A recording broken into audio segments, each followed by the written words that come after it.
আমরা তিন ভাই তিন ভাগে কোরবানি দেই। এক ভাইয়ের অবস্থা ভালো, তাই সে বেশিরভাগ টাকা দেয়, আর আমরা অল্প কিছু পরিমাণ শরিক হই। তাহলে কি আমাদের কোরবানি আদায় হবে কিনা? এটা একটা গুরুত্বপূর্ণ প্রশ্ন। কোরবানি দেওয়ার ক্ষেত্রে বিশেষ করে যখন ভাই ব্রাদাররা মিলে কোরবানি দেন, তখন এরকম পরিস্থিতি তৈরি হয়। একটা গরুর দাম ধরেন 70,000 টাকা, তো এক ভাই তার উপার্জন অনেক কম, সেজন্য সে 5,000 টাকা দিচ্ছে, আর বাকি টাকা যেটা আছে সেটা হয়তো বাকি ভাইরা দিচ্ছে।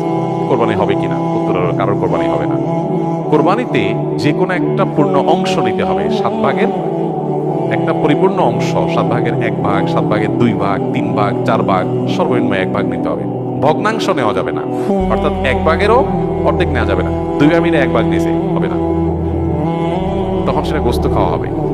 পশু জবাই হয়ে গেছে সেই পদ্ধতিতে, গোস্ত খাওয়া হবে, কিন্তু কোরবানি হবে না। কোরবানি বিশুদ্ধ হইতে হলে প্রত্যেককে পূর্ণাঙ্গ একটা ভাগ নিতে হবে। হ্যাঁ, এখন এমন হতে পারে যে এক ভাইকে আল্লাহ আর্থিক সচ্ছলতা দিয়েছেন, বাকিদেরকে দেন নাই, তো কি হবে?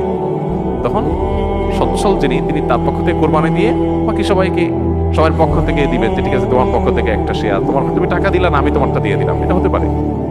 অথবা আরেকটা হতে পারে যে ঠিক আছে, তুমি অল্প টাকা কামাই করছো, মাত্র 5,000 টাকা আছে, তুমি টাকা না দিলে তোমার কাছে ভালো লাগতেছে না, তুমি টাকা দিলে তোমার কাছে খুশি হবে, তো সেক্ষেত্রে 5,000 টাকা তুমি আমাকে দিয়ে দাও। এটা কোরবানির শেয়ার না। আমি কোরবানিতে এটা লাগাবো, সেটা ভিন্ন বিষয়, বাট তুমি শেয়ার হিসেবে দিলে না, এটা হতে পারে। প্রবাসীরা অনেকে একটা কাজ করে, বিশেষ করে মিডিল ইস্টে যারা থাকে, অনেক প্রবাসীরা কোরবানি ঈদের দিন নিজেরা একটা ছাগল জবাই করে। তো রুমে 5 জন থাকে, এখন 5 জন মিলে একটা ছাগল জবাই করলে ওই ছাগলের টাকা তারা ভাগ করে। এই যে এক ছাগলে কয়জন শরীক হতে পারবে, কয়জন কোরবানি দিতে পারবে?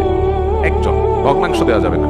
তাহলে একজন কোরবানি দিলে রুমের যে কোনো একজন কোরবানি দিবে, তো বাকি 4 জন তারা কি বসে বসে খাবে? গোস্ত তো সবাই খাবে। তো এই জন্য তারা 5 জন মিলে ভাগ করে টাকা দেয়। এখানে কারোরই আসলে কোরবানি হবে না, জবাই করা হবে, পশুর গোস্ত খাওয়া হালাল হবে, কিন্তু কোরবানি হবে না। যদি কোরবানি হতে হয় তাহলে এমন করা যেতে পারে, 5 জন মিলে টাকা দিল একজনকে, দিয়া বললো ভাই আপনি মুরব্বী মানুষ, বড় মানুষ, বা আপনি যে কোনো কারণে আমাদের থেকে ভিন্নতর, তো এই টাকাটা আমরা সবাই তুলে আপনাকে দিলাম, কোরবানিটা আপনার তরফ থেকে আপনি দেন। সবটা একজনের হলো, গোস্তটা সবাই খাইলো। বা এই বছর আপনার তরফ থেকে হলো, পরের বছর আমরা আবার সবাই টাকা পয়সা দিলাম, ভাই আরেকজন হলো, টাকা আপনাকে দিয়ে দিলাম আপনার তরফ থেকেও, কোরবানিটা একজনের হবে। ঠিক একইভাবে গরুতে ভগ্নাংশ, এটার ভাগ এভাবে আপনার শরীক হওয়া যাবে না, পূর্ণাঙ্গ একটা অংশের শরীক হতে হবে, তারপরে কোরবানি বিশুদ্ধ হবে।